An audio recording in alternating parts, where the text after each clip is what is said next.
नमस्कार, मैं डॉक्टर नीना गुप्ता, सहायक प्राध्यापक अर्थशास्त्र, Holi cross women's college Ambikapur. आज हम जिस विषय पर चर्चा करेंगे वो है विश्व व्यापार संगठन और भारतीय कृषि। यह chapter MA economics 4th semester के agricultural economics issues and policies paper के 4th यूनिट का भाग है।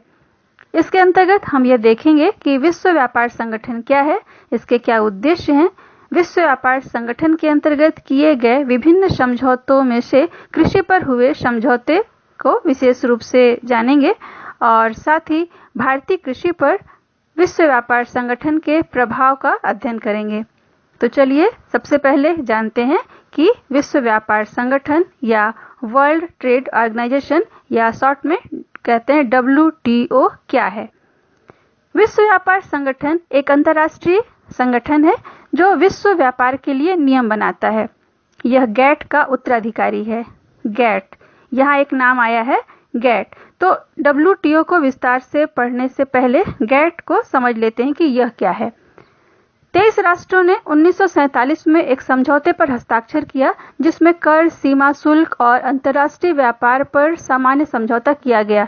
इस समझौते का मुख्य उद्देश्य सदस्य देशों में स्वतंत्र व्यापार को बढ़ावा देना था।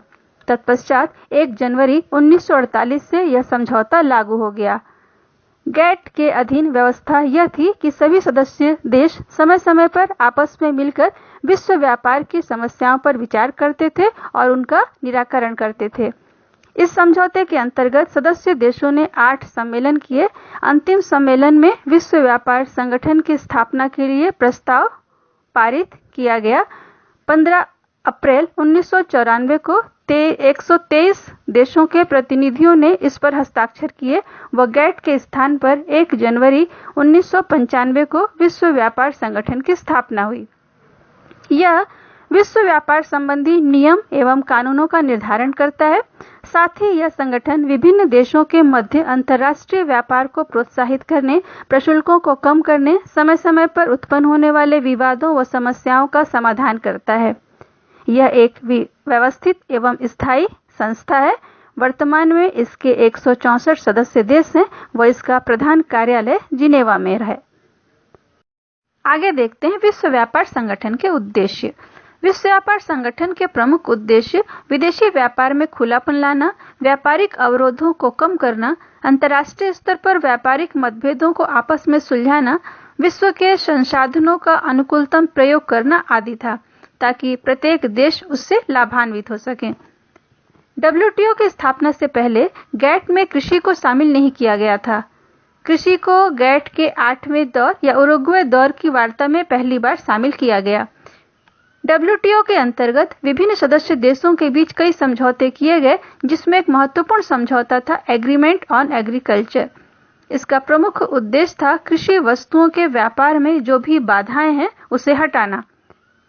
विश्व व्यापार की संधि वार्ता में इस बात पर बल दिया गया कि कृषि क्षेत्र में दिए जाने वाले अनुदानों को धीरे धीरे समाप्त किया जाए। तो अनुदानों के लिए किस प्रकार की नीति बनाई गई थी, आइए उसे समझते हैं। कृषि पर समझौता कृषि नीतियों के 3 बड़े क्षेत्रों से संबंधित हैं, जिसमें पहला है बाजार अधिगमन। अंतर्राष्ट्रीय स्तर पर किसी देश के द्वारा अपने देश में आयातों को कम करने के लिए प्रशुल्क के अलावा अन्य प्रतिबंध लगाए जाते हैं ताकि उनका आयात कम हो। इस समझौते के अनुसार उस देश को कृषि वस्तुओं पर लगाए जाने वाले गैर प्रशुल्क को घटाना पड़ेगा। इसके लिए विकसित देशों के लिए 6 वर्षों में 36% और जो विकासशील देश थे उनको 24% कम करना था और उनके लिए वर्ष रखा गया 10 वर्ष। दूसरा है घरेलू सहायता।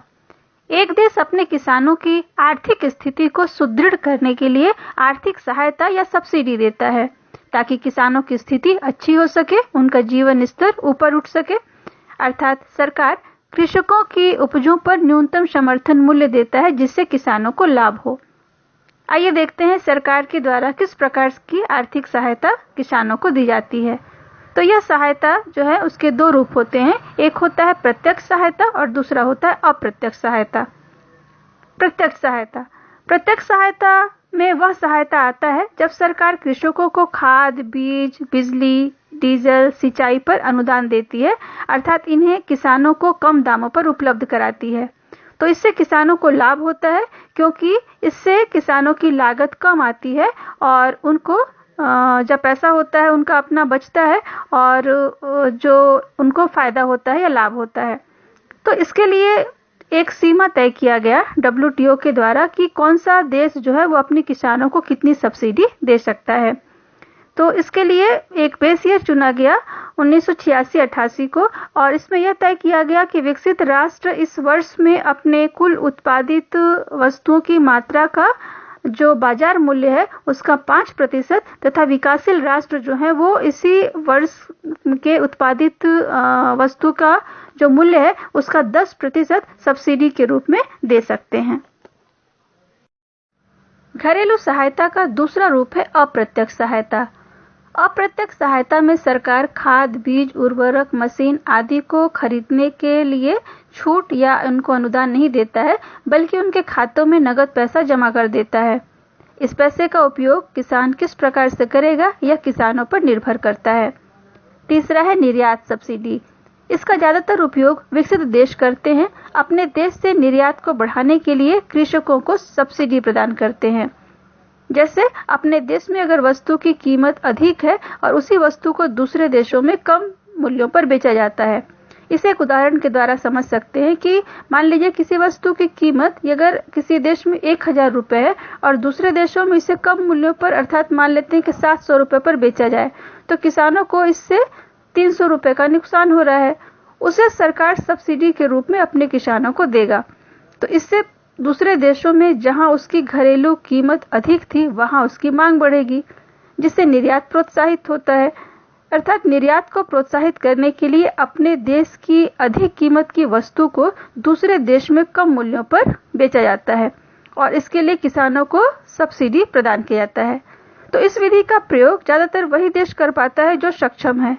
इसलिए विकसित राष्ट्र ही अपने किसानों को इस प्रकार की सहायता दे पाते हैं। विकासशील राष्ट्र ऐसी सुविधा अपने किसानों को प्रदान नहीं कर पाते हैं, इसलिए निर्यात सब्सिडी को कम करने की बात WTO के द्वारा कही गई। किसानों को मिलने वाली सब्सिडी को बॉक्स के रूप में जाना जाता है। इसे 3 भागों में वर्गीकृत किया गया है। पहला है एम्बर बॉक्स।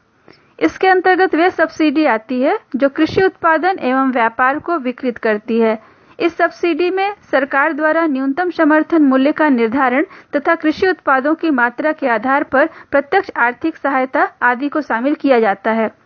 फर्टिलाइजर, बीज, विद्युत एवं सिंचाई पर दी जाने वाली ऐसी सब्सिडी व्यापार संतुलन को विकृत करती है। इनमें कमी लाना जरूरी है। इसके लिए विभिन्न प्रतिबद्धताएं तय की गई हैं। विकसित एवं विकासशील राष्ट्रों के लिए बेस ईयर 1986-88 के आधार पर उनके कुल उत्पादित मूल्य का विकसित राष्ट्रों के लिए 5% कम करना होगा और जो विकासशील राष्ट्र हैं उनको 10% कम करना होगा। दूसरा है ग्रीन बॉक्स। इसके अंतर्गत दी जाने वाली सब्सिडी सामान्य व्यापार में विकृति उत्पन्न नहीं करती है। इसके अंतर्गत पर्यावरण संरक्षण कार्यक्रम, स्थानीय विकास कार्यक्रम, अनुसंधान, आपदा राहत इत्यादि हेतु सरकार जब सब्सिडी प्रदान करती है या आर्थिक सहायता देती है तो वह ग्रीन बॉक्स के अंतर्गत आती है। तीसरा है ब्लू बॉक्स। इस बॉक्स के तहत उस सहायता को शामिल किया जाता है जो कृषकों को उत्पादों के उत्पादन में मात्रात्मक कमी लाने हेतु सरकार द्वारा दी जाती है। यह सहायता राशि व्यापार विकृति में कमी लाने हेतु दी जाती है। जैसे इसको एक उदाहरण के माध्यम से समझ सकते हैं कि इसमें उत्पादित मात्रा को कमी लाने हेतु ताकि व्यापार में विकृति उत्पन्न ना हो। तो जैसे अगर एक किसान है, उसके पास अगर 10 एकड़ का भूमि है और उस पर यदि वो किसान कृषि कार्य कर रहा है तो सरकार के द्वारा ये कहा जाएगा कि वो 5 एकड़ पर ही कृषि कार्य करे और 5 एकड़ पर वो उसको खाली छोड़ दे। तो जो उसका जो भी नुकसान होगा उसको क्या करेगा, सरकार उसकी भरपाई करेगा या उस पर उसको अनुदान देगा। क्योंकि जो विकसित राष्ट्र होते हैं वहाँ पे जो उत्पादन जो होता है वो बहुत अधिक होता है। तो अधिक मात्रा में उत्पादन होने से क्या होगा कि जो वस्तु का कीमत जो होगा वो गिर जाएगा।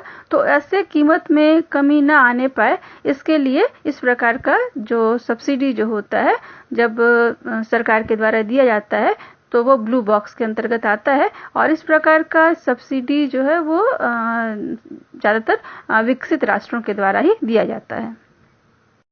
नेक्स्ट हेडिंग है भारतीय कृषि पर विश्व व्यापार संगठन का प्रभाव। 1991 में देश में आर्थिक सुधार कार्यक्रम की प्रक्रिया प्रारंभ की गई। कृषि उत्पादों की अंतर्राष्ट्रीय कीमतें घरेलू बाजार में अधिक थीं।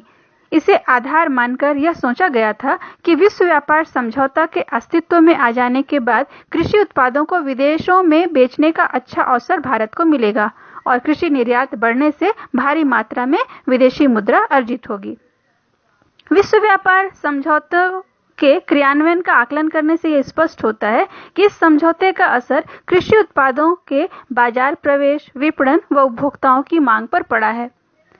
भारत जैसे विकासशील देश अभी तक इसके लाभों से वंचित हैं। इसका मुख्य कारण यह है कि पूंजीवादी एवं औद्योगिक देशों ने कृषि उत्पादों पर दी जा रही सब्सिडी व घरेलू समर्थन में अभी तक कटौती नहीं की है, जबकि विश्व व्यापार समझौतों के शर्तों के अनुसार विकसित देश को समझौता लागू होने के 6 वर्ष के अंदर सब्सिडी की मात्रा 36% और निर्यात सब्सिडी में 24% की कटौती 10 साल की अवधि में कम करना था, जबकि वर्तमान में विकसित राष्ट्रों द्वारा अपने किसानों को दी जाने वाली सब्सिडी बहुत अधिक है, जबकि भारत में यह अनुदान बहुत कम है।